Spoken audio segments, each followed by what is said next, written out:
بسم اللہ الرحمن الرحیم۔ آج کی اس ویڈیو میں ہم امیر ہونے کا نسخہ بتائیں گے جو کہ ہمیں اسلام میں بتایا گیا ہے۔ آئیے ویڈیو آخر تک دیکھتے ہیں۔ اللہ تعالیٰ نے ہمیں بے پناہ نعمتوں سے نوازا ہے، ہم ان کا شمار بھی نہیں کر سکتے۔ سب سے پہلے تو اللہ تعالیٰ نے ہمیں انسان بنایا، پھر سب سے بہترین امت یعنی نبی پاک حضرت محمد صلی اللہ علیہ وآلہ وسلم کی امت میں سے پیدا فرمایا۔ صحت، بیوی، بچے، روزی، عزت، سکون، گھر بار سب کچھ عطا فرمایا۔ غریب سے غریب انسان بھی غور کرے تو اسے معلوم ہو جائے گا کہ اللہ تعالیٰ نے اسے بھی بے شمار نعمتیں عطا کر رکھی ہیں۔ اگر ہم صرف اپنے جسم پر غور کریں تو اس کے اندر لاکھوں سسٹم چل رہے ہیں، اگر ان میں سے ایک بھی ذرا سی خرابی پڑ جائے تو ہم بیمار ہو جاتے ہیں۔ لہٰذا ہم پر فرض ہے کہ ہم ان نعمتوں پر اللہ تعالیٰ کا شکر ادا کیا کریں۔ اسلام نے شکر کرنے کا ایک خوبصورت طریقہ یہ بھی بتایا ہے کہ ہم ہمیشہ اپنے سے کمتر کی طرف دیکھیں تو اللہ کی نعمتوں کا زیادہ احساس ہوگا جو اس نے ہمیں عطا کر رکھی ہیں۔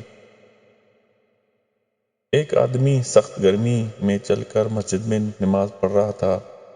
نماز کے بعد دیکھتا ہے کہ کسی نے اس کے جوتے چرا لیے۔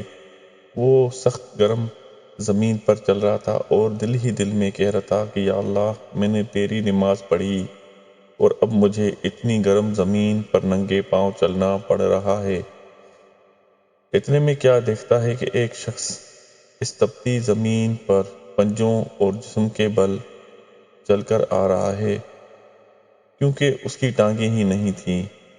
اس شخص نے فوراً اپنی غلطی کا احساس دل میں کیا اور اس نے توبہ کی اور اللہ کا شکر ادا کیا کہ میرے پاس تو وقتی طور پر جوتے نہیں، مگر دوسروں کے پاس تو مستقل طور پر ٹانگیں ہی نہیں۔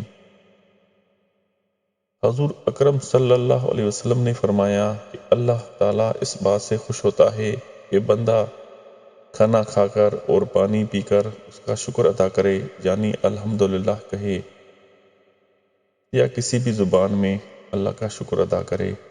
حضور صلی اللہ علیہ وسلم اس قدر نوافل پڑھتے تھے کہ آپ صلی اللہ علیہ وسلم کے پاؤں سوج جاتے تھے۔ آپ صلی اللہ علیہ وسلم سے کسی نے عرض کیا، یا رسول اللہ صلی اللہ علیہ وسلم، آپ اس قدر مشقت کیوں اٹھا رہے ہیں؟ آپ صلی اللہ علیہ وسلم فرمایا کہ کیا میں اللہ کا شکر گزار بندہ نہ بنوں؟ نبی پاک صلی اللہ علیہ وسلم نے فرمایا، جو شخص تمہارے ساتھ احسان کرے تم اس کے ساتھ احسان کا بدلہ احسان سے دو، اگر تم بدلہ نہ دے سکو تو اس کے حق میں دعائے خیر ضرور کرو۔ ایک اور حدیث میں حکم ہے کہ جو لوگوں کا شکریہ ادا نہیں کرتا وہ اللہ تعالیٰ کا بھی شکر ادا نہیں کرتا۔ حضور صلی اللہ علیہ وسلم نے فرمایا، جسے کوئی تحفہ ملے اور وہ اس کا لوگوں سے تذکرہ کرے تو اس نے شکریہ ادا کیا، اور جو اسے چھپائے تو اس نے انکار کیا۔ شکر کرنے کا بہت فائدہ ہے۔ اس فائدے کا وعدہ خود اللہ تعالیٰ نے سورۃ ابراہیم کی آیت نمبر 7 میں ان الفاظ میں فرمایا ہے، اگر تم شکر ادا کرو گے تو تمہیں ضرور زیادہ دوں گا، اور اگر ناشکری کرو گے تو میرا عذاب یقیناً سخت ہے۔ یہاں اس نقطے کی طرف توجہ دلانا بھی ضروری ہے کہ جو لوگ اللہ تعالیٰ کی نعمتوں کا شکر ادا نہیں کرتے گویا وہ ناشکری کرتے ہیں۔ اس آیت سے یہ بھی بات واضح ہو جاتی ہے کہ ناشکری کرنے والے پر سخت عذاب آئے گا۔ اس کا مطلب یہ ہوا کہ شکر ادا کرنا لازمی ہے، اور ایسا نہیں کہ دل کرے تو شکر ادا کریں اور اگر دل نہ چاہے تو نہ کریں۔ شکر ادا کرنا لازمی ہے اور ناشکری کرنے پر سخت عذاب ہے۔ شکر ادا کرنے میں کوئی وقت نہیں لگتا، نہ کوئی خرچہ آتا ہے۔ ہمیں چاہیے کہ اللہ تعالیٰ کی نعمتوں کو شمار کرنے کی کوشش کریں اور ہر وقت اللہ کا شکر ادا کریں۔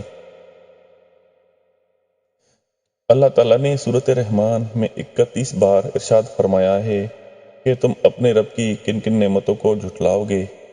جب ہم نعمتوں کو یاد کریں گے تو یقیناً ہم ان کا شکر بھی ادا کریں گے۔ اگر ہم اللہ کی نعمتوں کا شکر کریں گے تو اللہ ہمیں اور ضرور دے گا اور مزید نعمتوں سے نوازے گا۔ مزید اس طرح کی اسلامی ویڈیوز کے لیے اسلامی چینل کو ضرور سبسکرائب کریں۔